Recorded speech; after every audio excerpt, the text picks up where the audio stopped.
कांचन गौरांगी राधे वृंदावनेश्वरी वृषभानुसुते देवी प्रणमामि हरिप्रिये वाञ्छकल्पतरुभ्यश्च कृपा सिन्धुभ्येव च पतितानां पावनेभ्यो वैष्णवेभ्यो नमो नमः। जय श्री कृष्ण चैतन्य प्रभु Nityanand Shri Advaita Gadadhar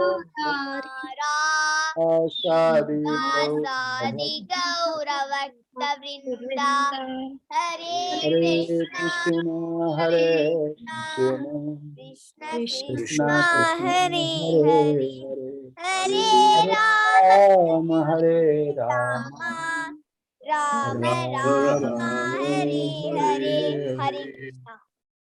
Hare Krishna. Thank you very much, Shashmi, for the Mangalacharan recital. Hare Krishna, Prabhuji, Danvat Pranam. Please accept our humble obeisances from everybody in this group who have joined and are about to join. Prabhuji, we are reading the Bhagavad Gita as it is, and we are now on chapter 18. Chapter 18 is the perfection of renunciation. And the text for today, Prabhuji, is text 60 and 61. Yes, Mother. Thank you. I'll read the Sanskrit. Svabhavajena kaunteya nibhaddasvena karmana kartum nechashiyan mohat karishyashi avashopi that. Translation. Under illusion, you are now declining to act according to my direction, but compelled by the work born of your own nature, you will act all the same. O son of Kunti. You can read, Mataji, for the purport. Purport by Srila Prabhupada ki Jai. If one refuses to act under the direction of the Supreme Lord, then he is compelled to act by the modes in which he is situated. Everyone is under the spell of a particular combination of the modes of nature and is acting in that way. But anyone who voluntarily engages himself under the direction of Supreme Lord becomes glorious. Hare Krishna. So the main point of this verse is that there is a plan of Krishna for everyone. And if you do not accept this plan, then one will be forced to act under the three modes of nature. So the main point, two main points is that if we act whimsically, not obeying Krishna, then the three modes will be forced to control you. Just like earlier it was explained that those who don't obey the laws of God, they will be punished or they are liable to be punished. And one has to suffer. So one has to take the plan of Krishna. Now, what is the plan of Krishna? Krishna has given us all a particular kind of work, a particular kind of nature. If we follow that work and nature, then everything will be okay. That's why Krishna is telling Arjuna in this verse that you're now declining to act according to my direction, but compelled by the work born of your own nature, you will act all the same, O son of Kunti. If you remember, in the beginning of Bhagavad Gita, Arjuna was in his Swadharma as a Kshatriya, and he was ready. When he entered the battlefield, he was with full force. And then he was attracted, or he was like his mentality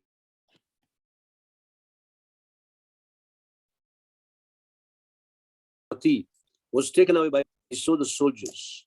When he saw the soldiers on the opposite side, he saw his dear relatives, his spiritual master, his grandfather Bhishma, Dronacharya and others. He became bewildered. And this is how the moha started.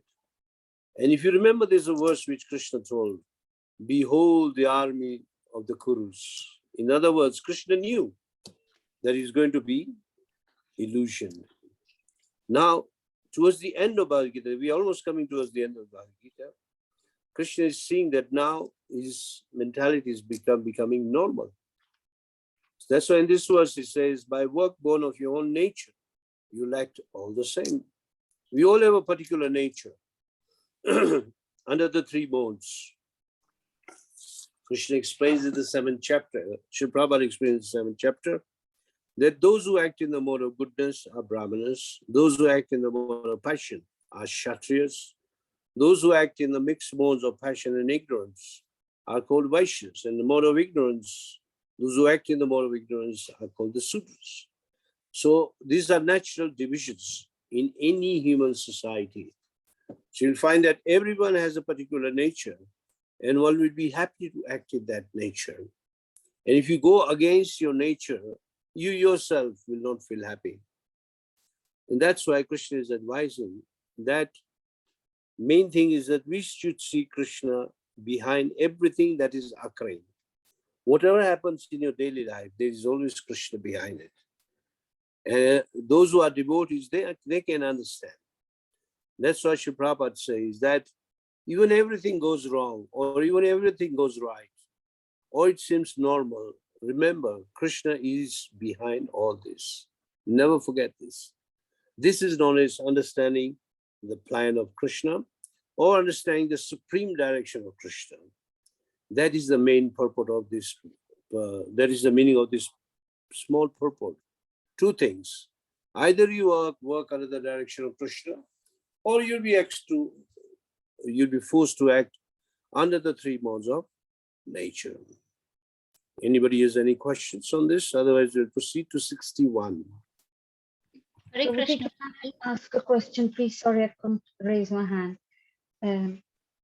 Prabhuji, what are the laws of Krishna, as you said? What does that mean? Hare Krishna. Law of Krishna is that everyone is born with a certain nature. In the 4th chapter, Krishna says, Chaturmanna maya shishtam gunas karma vibhagasha. That I have created this system, varnas. That means in any community, you'll find the varnas are always there, active. I mean, different varnas are there. And what is creating these varnas is the influence of the three modes of nature. And the dictation of Krishna means that whenever you do even any work, there's always Krishna there. Earlier, I don't know if you remember the verse, 5 factors leading to work. Even when you are doing work, 5 things should be considered. One is yourself, the endeavor, the sense object, the person whom we are dealing with, and the Supreme Personality of Godhead, as Paramatma. So all the time, this is Krishna's directing area. So the plan of Krishna should be understood. You'll find that even in your life, or even in my life, or in all of life of all of us, we find that sometimes we want to do something very, very good, but the result come out to be completely opposite. Or sometimes when you are doing even good, people act in a very detrimental way, and you cannot accomplish. But if you're acting under the direction of Krishna, then even if there are difficulties, the result will come out to be 100% perfect. That's why in all endeavors, we should always keep Krishna with us. That is the meaning. Is it okay, Mataji? Prabhuji. Yes, Prabhuji, thank you. Hare Krishna. Okay, okay. Hare Krishna, Prabhuji, I have a similar question. So I understand that all that good happening is because of Krishna or under his direction. But even you said something bad is happening. That also is under the direction of Krishna. So it is difficult for us to understand that. True. So something that is bad, that also is because of Krishna's. For your own good, especially in a devotee's life, even if something bad happens, it is for your own good. For example, like if you study Ramayana, then we find that why everything went wrong within a night. But nobody knew the plan of Krishna.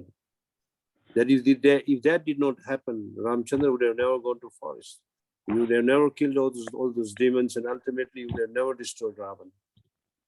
So those who read Ramayana very nicely, they know that even on mantra, Mother Saraswati is working under the direction of Krishna, who spoiled, or we can say contaminated the mind of mantra, and then everything evil happened.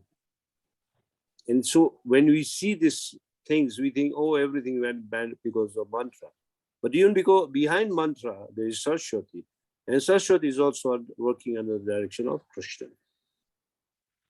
In the similar, in the life of the Pandavas, we find so many difficulties. And ultimately, we find that it was for their own good. But the plan of Krishna was, which is explained in the very first verse of the Bhagavad Gita, that Krishna is a supreme gardener. He came to remove the weeds like Duryodhana and the whole of his team. And he wanted good plants to grow like Maharaj Yudhishthira and the Pandavas. That's why all these epics are given, so that when we read them, we try to read them under the direction of a pure devotee, so we do not get cheated. Okay. Okay, Prabhuji, thank you. Yes, Sandhya Mataji, your hand is raised. Yes, Prabhuji, sorry about that. Prabhuji, yes, so continuing from what Kirtikaji has asked, so good and bad happen by the will of God.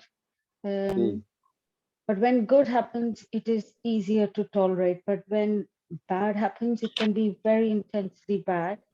And that can be very difficult to cope with. And at that time, even if we say, well, whatever bad is happening is a result of something and the result is not ours to keep.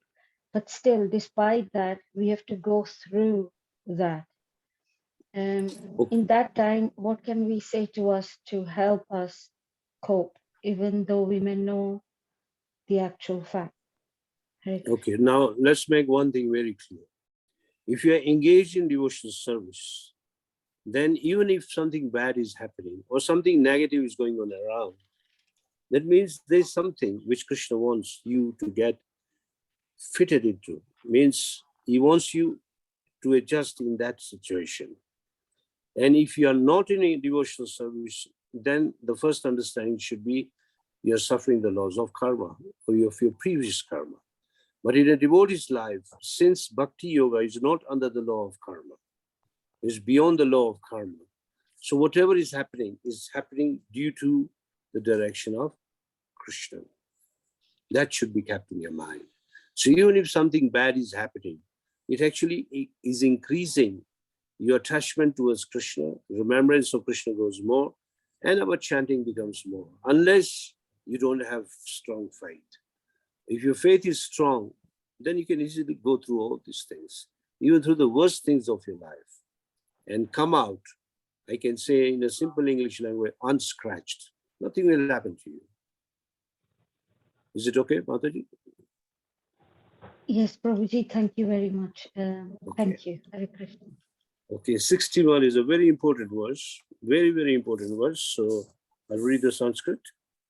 Ishvara sarva bhutanam hridesha junatishtati brahmayan sarva bhutani yantra rudhani mayaya. The Supreme Lord is situated in everyone's heart, O Arjun, and is directing the wanderings of all living entities who are seated as on a machine made of the material energy. Mataji, you can read the purport. Purport by Srila Prabhupada ki Jai. Arjuna was not the supreme knower, and his decision to fight or not to fight was confined to his limited discretion. Lord Krishna instructed that the individual is not all in all. The Supreme Personality of Godhead, or He Himself, Krishna, as the localized Supersoul, sits in the heart, directing the living beings. After changing bodies, the living entity forgets his past deeds, but the Supersoul, as the knower of the past, present, and future, remains the witness of all his activities. Therefore, all the activities of living entities are directed by this Supersoul. The living entity gets what he deserves and is carried by the material body, which is created in the material energy under the direction of the supersoul. As soon as the living entity is placed in a particular type of body, he has to work under the spell of that bodily situation. A person seated in high-speed motor car goes faster than the one seated in a slower car, though the living entities, the drivers, may be the same. Similarly, by the order of the Supreme Soul, material nature fashions a particular type of body to a particular type of living entity so that he may work according to his past desires. The living entity is not independent. One should not think himself independent of the Supreme Personality of Godhead. The individual is always under the Lord's control. Therefore, one's duty is to surrender, and that is the injunction of the next verse. Hare Krishna. Hare Krishna. Thank you, Madhu. So in this verse, many, many important points are given. First of all, we should read, Prabhupada makes the first point, that Arjun is not the supreme knower. Arjun is the knower, not the supreme knower. So if you go to if you remember, we had discussion on the 13th chapter, that there are two knowers. There's a knower and there's a superknower. Atma is the knower, which means Arjuna. Superknower is Krishna. So Krishna knows more than what Arjuna knows. The difference is that the knower only knows his body, whereas the supreme knower knows all bodies and everything. And he is not just the supernova, he's a super seer also, which was already explained very nicely in the 13th chapter. The whole 13th chapter is explaining the position of the soul, the super soul, and the body. Very, very technical knowledge was already explained. And next thing is that Jiva, or the living entity, is not all in all. Krishna accompanies the living entities always, the Jiva. In other words, that we should, if you are Krishna conscious, or even if you have a bit of knowledge, we should never think that we are alone. We are always accompanied by Krishna, who is situated next to the heart. That's why it says, Ishvara Sarva Bhutanam. Sarva Bhutanam means every living entity. I am seated in their heart, and I am directing everything, the wanderings of all living entities. That means whether you take a life of even a low kind of a species, even as an animal, bird, whatever it is, and even as a human being, or even if you become a demigod, the super soul always is accompanying you. And that is a good knowledge. I don't know if I had explained this point. Sri Prabhupada, when he was schooling, he used to go to this Scottish church or Scottish college, and most teachers were Christians. And Sri Prabhupada was very small at that time. So the teacher was commenting that most of these Hindu people, they take karma very seriously. And who is the witness? And Sri Prabhupada remembers that actually he didn't have any answer at that time. But as he grew older and he studied Bhagavad Gita and Bhagavatam, he got the answer that the supernova or the super seer is always Paramatma. Sri Prabhupada understood it later. That's why Sri Prabhupada explains so much about Paramatma in the 13th chapter, very nicely. So this answer which Sri Prabhupada gives us should be kept in the mind, that don't take that first of all, you are never alone. Even when you do any activity, any deed, Krishna is always watching you. And not only that, from inside, he's trying to take you towards him. But we are so adamant that we want to do what we want to do. Just like a small child. Sometimes even if you give 100 reasons, don't do, he will do it. Till it's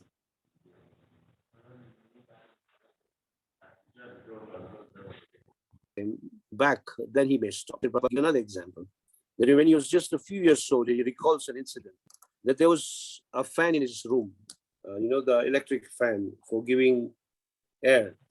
So at that time, Sri Prabhupada was telling his father, I want to put my hand in this. And the father said, no, you'll get hurt.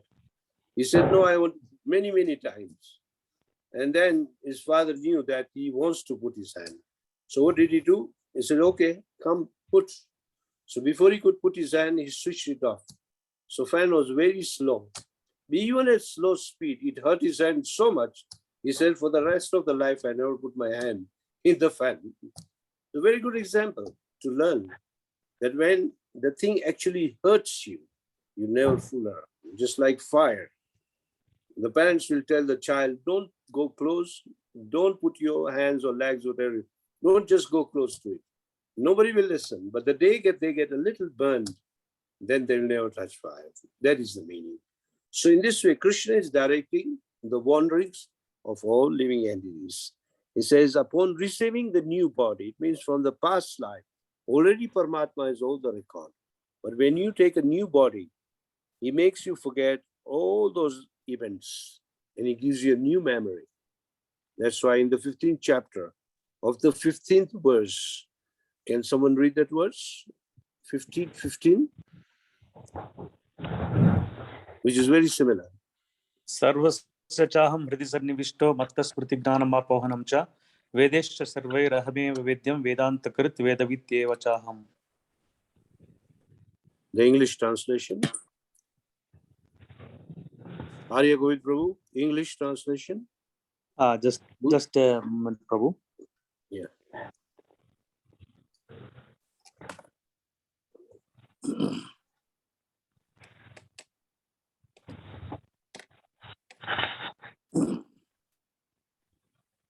I am seated in everyone's heart, and from me come remembrance, knowledge, and forgetfulness. By all the Vedas, I am to be known. Indeed, I am the compiler of Vedanta, and I am the knower of the Vedas. So this verse has a bit of similarity with the verse of today, that I am seated in everyone's heart. From me comes remembrance, knowledge, and forgetfulness. So when you take a new body, you forget your previous life. But the super soul does not forget. Super soul remembers it very, very well, what you did in the previous life. And according to that, you'll get a karmic reaction. Even the law of karma, or the karma devta, the devta of karma. Kapila Muni explains to Mother Devotee in a chapter, movements of a living entity. In that chapter, opening verse, it says that living entity is called a jantu, very small. And he is given a body by the devta of karma, means the god of karma. So in this way, Krishna, everything is working under the direction of Krishna. So upon receiving a new body, the jiva forgets everything of the past life. And the super soul, even in the new life, the same super soul will remain the witness. That's why in the 13th chapter it says, Upadashta Anumanta. Super soul is always directing. That's why even when you're doing something wrong, you'll find that there is some feeling you get inside that I'm doing something wrong. But sometimes you're so passionate, or sometimes you're like so adamant, you want to do it and you do it. But in the end, you're never happy, especially when the mode of passion is very strong, or when the mode of ignorance is strong. Anyway, Jiva gets what he deserves. According to your past life, what you deserve is the body you got. And it's carried by that body, which is offered by Prakriti, under the direction of Krishna. So I think this verse is appearing in the 9th chapter. Maya dakshena prakriti suyate sa characharam. Etunane cha vartate jagat vipari vartate. That this material nature is also working under my direction, producing moving and non-moving entities. So according to our previous life, what we deserve is the body we get. Sometimes people complain, why do I have a body like this? And why am I suffering so much? Or why this is happening to me? So this is the answer, that according to what you deserve is what you got. Sri Prabhupada says, If you have a lot of money, especially like in England, there's a very expensive car called Rolls Royce. If you want to buy that car, it's very, very expensive, but you need to have money to buy that. If you want to buy a cheap car, then you need to have little money. So according to what you deserve, according to how much you can pay, you are getting that particular body. Here, Sri Prabhupada is giving the example of a slow car and a fast car. You can drive a slow car, you'll drive slowly, and you can drive a fast car. Then, though the driver is same, but the result is different. So performance may be different from one body to another body, or may differ from one person to another person. Everyone cannot have a same kind of a performance. So, under receiving a new body, one has to act under the spell of that particular body. Once you once you get a new body, you're going to act according to that. I don't know how many of you know the story of Indra. Once upon a time, Indra was in his Swarga. Swarga means in the Indraloka. And Indraloka is very beautiful women, beautiful garden, and they enjoy somaras, drinking, and enjoying the dance of celestial women. Indra was surrounded by many, many demigods because he's like a prime king of the demigods. So at that time, the spiritual master, Brihaspati, if I'm not wrong, Pathaprema Brihaspati, the spiritual master of the Devatas. Yes, Prabhuji. Yeah, Brihaspati. So Brihaspati entered. And it's not that Indra did not see him, he saw him. And the spiritual master was noticing that though he has seen him, he's not offering any respect, not even nodding, not even folding his hands, not even coming down his very special asana, his seat. Upon seeing this, he could understand that he is in illusion. And what did spiritual master do? He turned back. And when he's turning back and going away, Indra realized his mistake. But it was too late. He came down the asana and tried to ask for forgiveness, but at that time, spiritual master had already disappeared. So anyway, when the spiritual master left, he was given a curse that you're not fit to sit here. Go and become a hog in the material world. So he came to the material world and became a hog. I think everybody must have seen a hog. In Eldoret, are there any pigs there? So he became Mr. Pig. And he had his Mrs. Pig, and he had his children piglets. This way he was enjoying his life. His asana remained empty. So Lord Brahma once came personally to this earth and told Indra, let's go back. This is not fit for you. He says, no, this is the best life. Look at my wife, look at my children, and look at my food. What do pigs like? They like dirty food. They like stool and urine. He says, look at all this. So that is the meaning that when you get a particular body, you enjoy certain kind of sense objects. They will become dear to you. If you want the verse, it is there in the in the 15th chapter. Let me give you the verse number, where Krishna explained the same point. Verse number 9, 15:9. Someone can read? You can read the English translation, no need to read the Sanskrit. Who is reading? The living entity, thus taking another gross body, obtains a certain type of car, a certain type of ear, eye, tongue, nose, and sense of touch, which are grouped about the mind. He thus enjoys a particular set of sense objects. Yes. So this is the verse which explains that you will only enjoy what is meant for your body. And so in English, there's a saying, one man's food is another man's poison. What one man will like, another man may not like. So just like in the case of Indra, he liked to eat stool and urine, drink urine. We may not like it. Other living entity may not like it, but that is his pleasure. And our pleasures are different.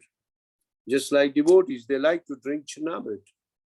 Whereas drunkards, they like to drink beer. If you tell them to drink Chanamrit, they say, what is this sweet thing? We don't like this. They like the sour thing. You see, the taste is very different. So according to the modes you have acquired, even in that new body, you will enjoy the certain kind of vision, taste, smell, sound, and taste. This is how living entity different from another body. So the body is designed as per our past deeds.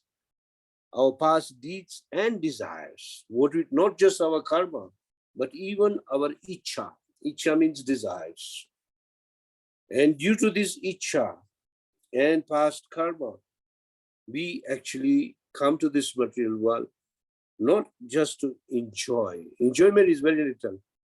90%, over 90, I would say even 95% is all suffering. But if we take the suffering to be enjoyment, just like when you are very, very sick, I mean, you are quite sick, most medicines are very bitter, but you are forced to drink it. Otherwise, you don't get well. In your normal health, maybe you enjoy your food. And if one of your senses don't work, then you feel like, oh, I lost the taste in my life. So now there's nothing wrong with the life. There's something wrong with your senses. So if something is defective, the defect will go right up to the soul inside.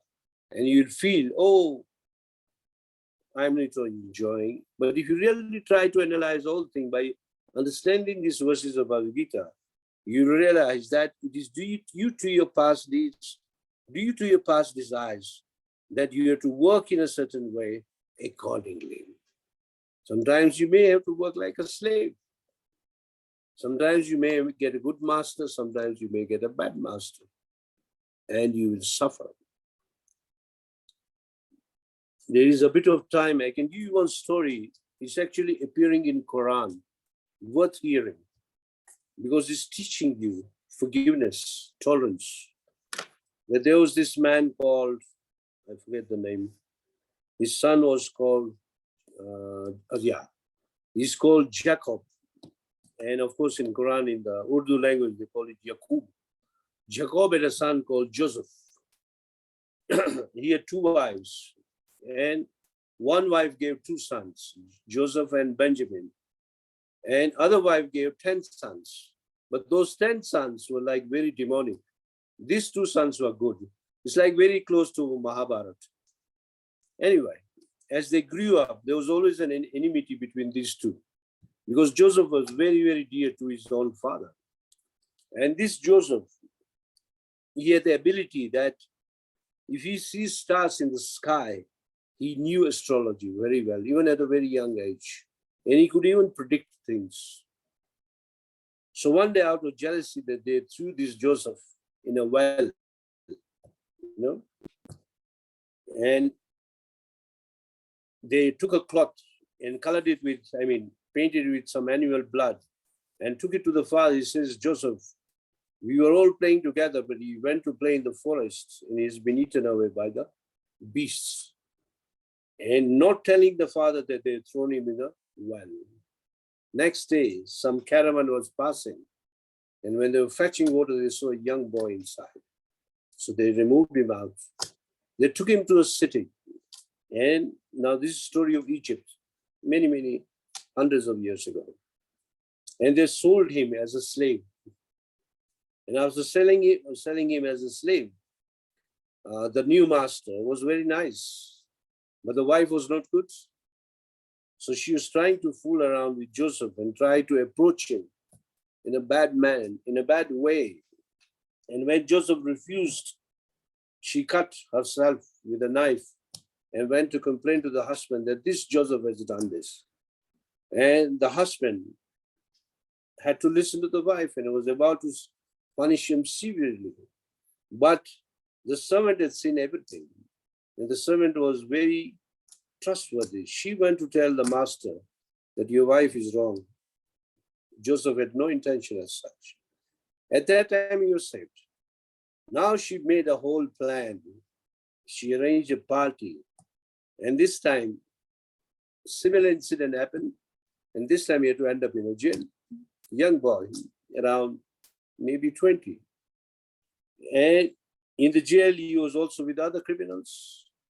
So at that time, the king of Egypt had a dream, and in the dream he saw some weird things, that three very thin, slim sheep, not the sheep in the water, the sheep which gives you wool, that sheep was eating 7 hefty sheep. And nobody could interpret the dream. It means that in that times, the Vedic culture was prominent, because there were Brahmins even at that time. So none of the Brahmins could give the answer. But somebody said that there is a boy in this jail who can interpret the dream. So Joseph gave the right interpretation. What did he say? He says, for 3 years, there'll be abundant rain. And then the 7 years to follow, there'll be very little rain. So king, save all the grains. And then when other nations need grain, you can sell them. And this will make you more popular. And the king obeyed, and it happened like that. So king had a lot of trust in this Joseph, and he made him just like a second king. And as the bad days came, his own 10 brothers came to buy grains from him, not recognizing him because he was in a royal dress, but he recognized them. So he gave them the grains. He did not take money. Money, put them with the grains. So when they reached home, they found, oh, the king has not taken money from us. And when they went to get grains again, this time Joseph asked that how is father? He said, father has gone blind. He introduced that I am your brother, and they were very happy at that time. Of course, the enmity now got over. And of course, there was no point of remaining enemies. And he says, give my shirt to my father and tell my father Joseph is well. Anyway, the whole story, and it happened like that. When the shirt was given of Joseph to the 10 brothers, they took it to the father. He regained his eyesight. So this story appears in the Quran and also in the Bible indirectly. So this story is worth explaining to us that you suffer or you will get what you deserve. Though Joseph went through all this suffering, but the ending was happily living ever after. So we should always keep a positive mind and understand that whatever body Krishna gives us, we should accept it. Whatever Krishna is taking us to, of course, that doesn't mean that we become sinful. We break our regulated principles. No, we never break our regulated principles. We never give up our devotional service like hearing and chanting. Because if you give up your hearing and chanting, you will give up your Krishna consciousness ultimately. And I've seen many devotees suffer. Why? Because they don't do these two things. They don't come to Bhagavatam class, no Bhagavad Gita class. They skip their chanting. In the end, they say, oh, now we are in Maya. But who can help them? You're getting help from Krishna. You don't want to take it. So in this way, even if you get any body, we have to work as Krishna's direction or under the direction of the representative of Krishna, which is the spiritual master. So anyway, the conclusion is Jiva, or the living entity, us, are not independent. We should never think we are independent. And even when we are doing anything, never forget that we are being watched. This is the biggest problem many people have. They'll do something very horrible. They'll say, who is watching? If you understand this verse, Krishna is always watching you as Paramatma. So whether you're doing good or whether you're doing bad, Krishna is a seer. He knows everything. You can cheat everyone, but you cannot cheat Krishna. Krishna is seeing along with his agents. Everyone is witnessing you. That is the main theme of these 2 main points of this verse. First of all, what we should do is always remain surrendered to Krishna, and we can earn great benefits, and which will relieve us from all miseries. It means, as I said in the beginning of class, the life is actually miserable. Even Krishna certifies the material world as in that verse, Mamupetya punarjanma dukhalayam asashutam. Dukhalayam asashutam. The life is full of dukkha, miseries. Asashutam is a temporary world. So keeping the picture of these two words, with these two words, which are Krishna's own words, this is what the world is. But if we remain surrendered to Krishna, even those miseries will not affect our happy nature of Krishna consciousness. Because Krishna is Anandmaya Abhyas, full of happiness. And we, as if we understand or remember our constitutional position, we are also meant to be happy, and actually we are happy. Due to being carried away by the three modes of nature, we suffer. But if you understand our original nature, we are also happy. Hare Krishna. Time is up. Any questions now? Sorry, here the word yantra, I forgot to mention. Yantra means body. Body is called yantra. Any machine is called yantra in Sanskrit. So we are riding this yantra, remember that. It's like, yeah, we are riding this car. That is what I forgot to mention. Now you can raise your, I think someone called Richa is a hand up. Yes, Richa. Hare Krishna. Please accept my Yeah. humble obeisances. Can you hear me? Yes, Yes, I can hear you. Speak a bit loudly. Okay, hello. Yes, Now I'm audible. yes, yes, you are audible. My question is, when we were talking about the forgetfulness and remembrance, um, so basically in the material world, how it works is that once we have an experience, so we remember the experience. So before doing it the next Yes. time in our life, we are very careful. So when we forget what we have done in our past life, isn't it a bit harmful? Because then we continue the chain of doing sinful reactions, because we don't know our experience from last life. So how is this related to spiritual life, that we forget? Because if we forget, it means we'll make the same mistake again. Okay, I understand your question. It means that if we already had a punishment in our previous life, are we going to get again the same punishment? No. Krishna is actually very kind. He's molding us in each life to become better, better, better. So you'll find that in us, many people are very experienced, and there are people who, even after going all that experience, they forget everything and they remain like fools. So the choice is ours. In English, there's a saying, once burnt, twice shy. Have you heard that? Yes, Once I've heard burnt? that. Okay. So it means in previous life, if we had been burned, in this life, we become very careful.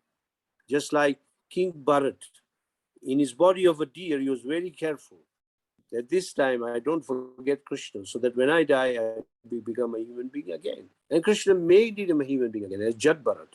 And in Jad Bharat's life, he was very, very careful. So as Paramatma acting in his heart was directing him that you have wasted two previous lives, don't waste this life. That is the meaning. So within your heart, within your conscience, you'll feel, I should not do like this. In fact, bigger mistakes we do in this life rather than the previous life. Even after having an experience, we again do the same thing again. You know, there's a famous cartoon, what do you call it? Tom and Jerry. I don't know if you've seen. Have you seen Yes, even the I have. cartoon called Tom and Jerry? Everybody Yes. likes Tom and Jerry. And you'll find that Tom and Jerry, whatever you do, in the end, they will quarrel. They become the nicest and they quarrel. So it's the same case is with us. We are nothing better than Tom and Jerry. So instead of being remaining Tom and Jerry, we should try to become devoted to Krishna and give up our mischief. It's not that if bad things are happening or has happened and you keep remembering them, you don't have to remember them, but you remember the lesson you got from it, which will give you. Actually, Krishna is giving you such experience or different experience so that in the next life, I mean, the next events that are coming in your life, you will get ready for that. There's a very famous poet, English poet known as William Shakespeare.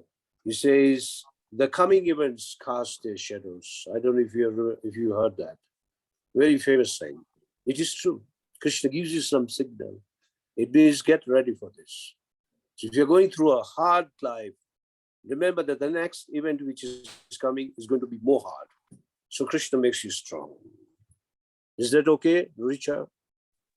Yes, yes, now I understand. Okay. Thank you very much. Okay. Any other questions? Yes, we have two hands here, Panchalikar and Vishakha. Panchali, kindly ask your question and then Vishaka can ask a question. Hi, Krishna. Thanks very much. The one class. So my question is actually an extension of what you just answered. Sorry, just can't hear that. Mother, your words are not very clear. I can't hear. Panchali, is it possible for you to write it in the chat because we can't hear you? Yes, Or speak I'll a do bit that. loudly. Speak a bit loudly. Can Vishaka message ask, and then I should be home by then, and I'll Okay. ask there. Okay, Okay. okay. Thank you for this. Vishaka Mataji, kindly ask your question. Okay, Hare Krishna. You know, my question is leading to Richa Mataji's question. You answered that, if we make mistakes we try not to make mistakes so that, we keep on improving. But my question is, like King Bharat remembered, we have forgotten our past. We don't know where we came from.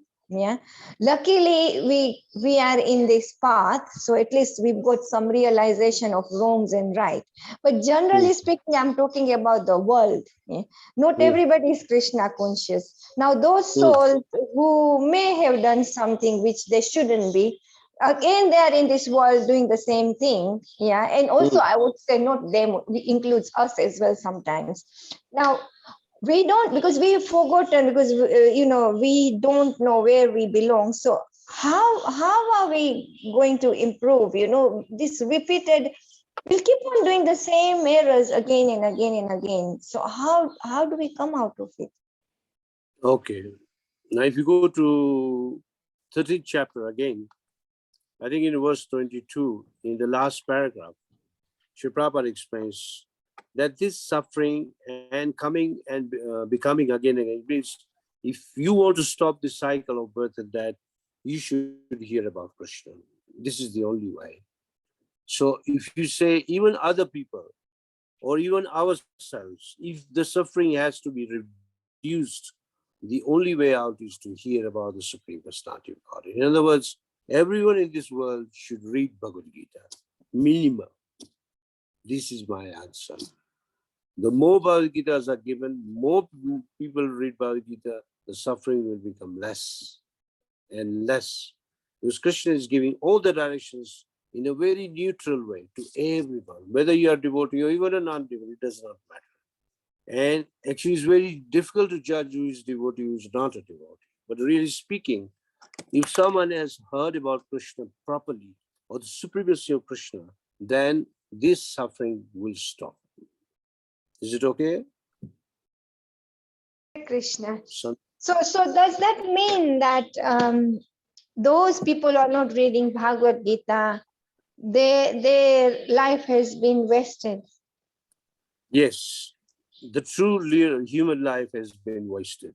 Just like if you remember our school days, some school children, they only come to school just for sake of coming to school, not to study. And what happens? They have to repeat because they fail again and again and again. The same principle is here. If they don't hear about Krishna, don't chant the glories of Krishna, they have to repeat their lives of cycle of birth and death again and again. Is that answer okay, Mataji? Yes, okay, thank you, Prabhu. Okay.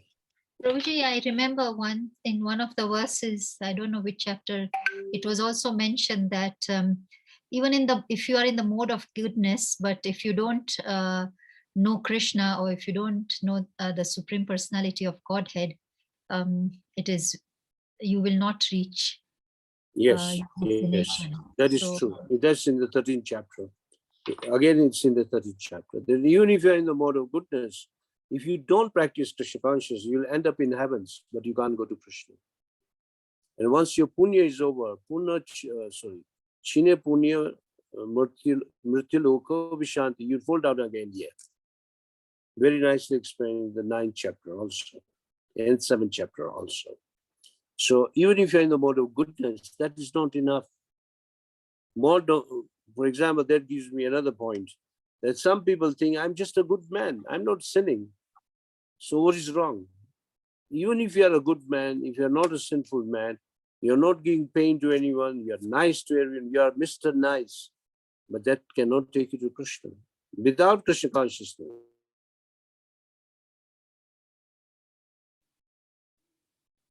you can't go to Krishna. If you know this, once Sri Prabhupada visited his own friend in Calcutta after coming from America, and he told his friend, after me, he was quite old, means he must be old like Prabhupada. He told his friend, please chant Hare Krishna. And the friend said, why should I chant Hare Krishna? I'm a good man. I don't sin. Why should I chant? And I'm a good man. Prabhupada said, even if someone is good, you can't still trust that man. Unless one is a devotee, then you can trust that man. Why? Because a devotee is generally not a liar. It's a truthful person. Without becoming Satyavadi. Satyavadi means thoroughly honest. One cannot stay as a devotee. You'll fall down. What is the great element in the 5 Pandavas? Kunti, Subhadra, Draupadi. They were all Satyavadi, so truthful. When they said something, they did something. And they never saw ill of anyone. They only did good of everyone. And yet they remain attached to Krishna. This is a lesson to learn. Okay, Sandhya Mataji has the hands raised. Prabhuji, can I ask one question? Yes, Prabhuji, Panchali has reached home, so kindly let her ask. Okay. Yes, yes, Panchali. Can you hear me properly now, Prabhuji? Yes. Yes, I can hear you. So my question is actually an extension of the questions just being asked now, and it's a bit of a. I'm actually being a bit of a devil's advocate, doing a different take on this. So it is good that it's good to remember, but because of because we are so unclean, if that's the right word to use, that we forget about our previous lives. But I'm kind of thinking, Prabhuji, we have so much duality in our lives anyway. If we are to remember of our previous lives and what we did and our parents and our relatives from previous lives, wouldn't that cause more confusion in our already confused lives? Yes, it will. You're right. So is that the reason Krishna makes us forget rather than Yes. just That our is the karma? same thing Prabhupada explains in the 15:15. If you go to the purport, Prabhupada explains the same thing. That if we were to remember our previous life, we'll suffer more. All the bad things we did, if you remember all of them, then we may think of maybe committing a suicide. So what is what is life worth living? You're right. That's why Krishna says, Sarvashacham Ridishani Vishnu Matasmriti Jnanam Apohanam Cha. I give you knowledge, I make you remember, and make you forget. That is true. So he makes us forget our previous life. And that is also mentioned in this purport. And when you take a new body, he makes you forget your previous life. Thank you, Prabhuji. Thank you. Good question. Okay, Sandhya Maharaj is a hand raised still.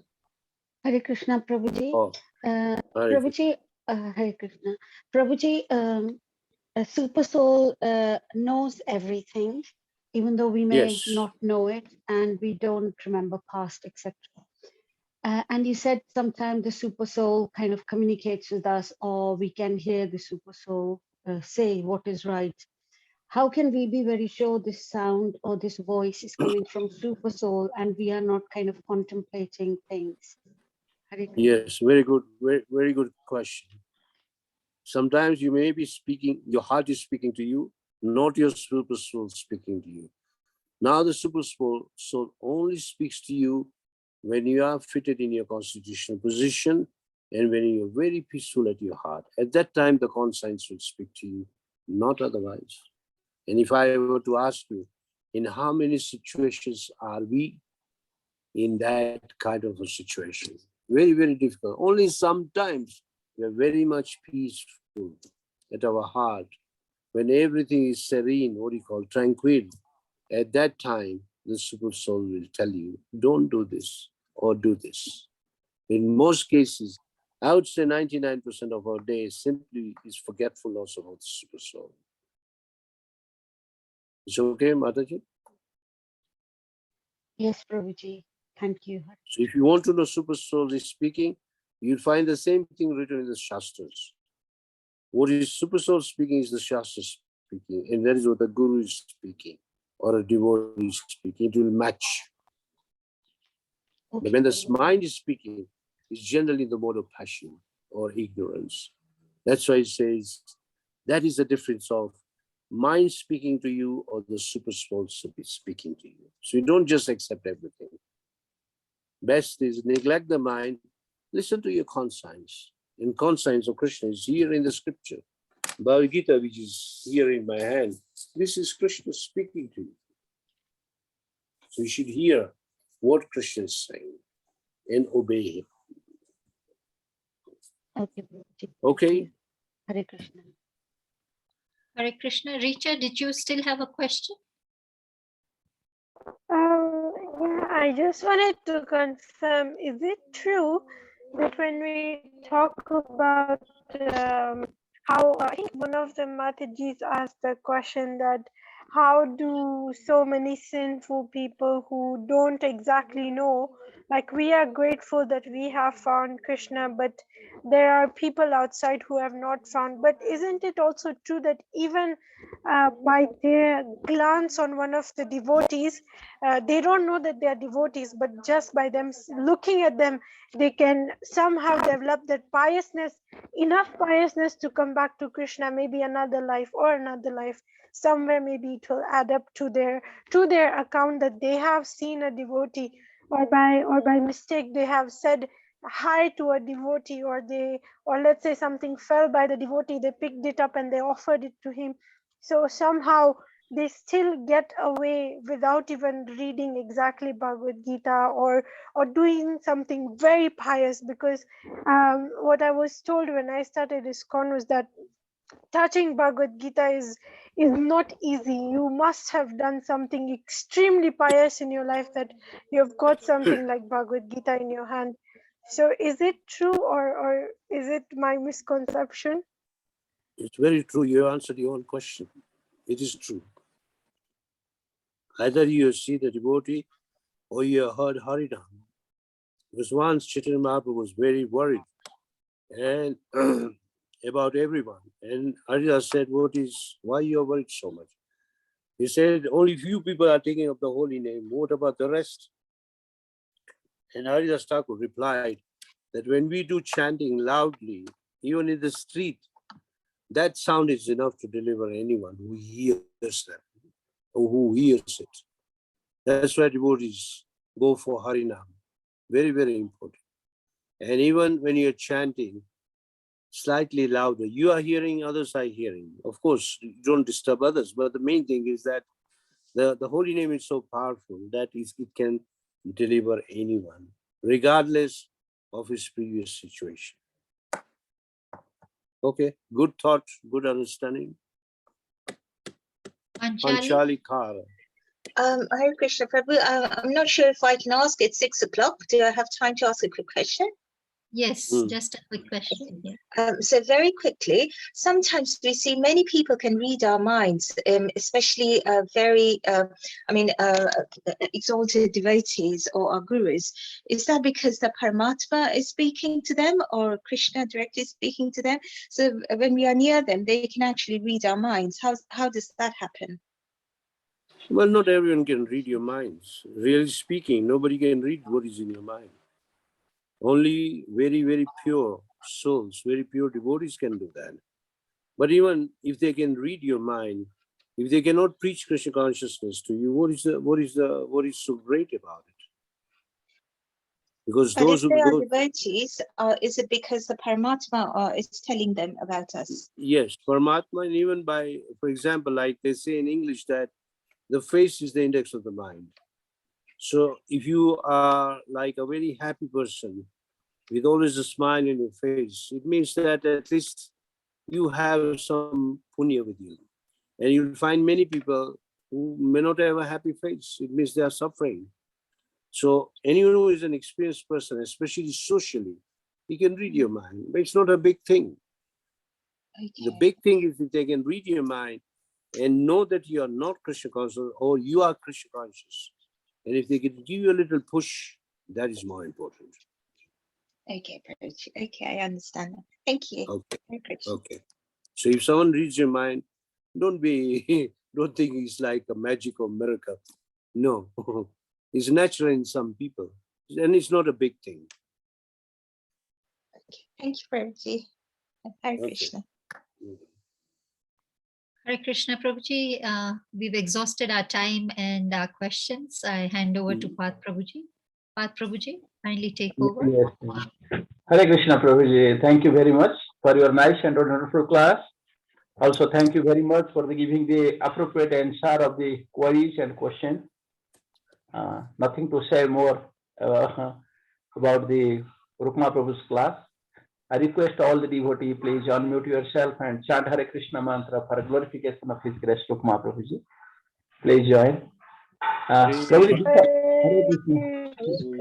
Hare Hare Krishna, Krishna, Hare Hare, Hare Rama, Rama Rama, Hare Hare. Rama Rama Hare Hare. Vancha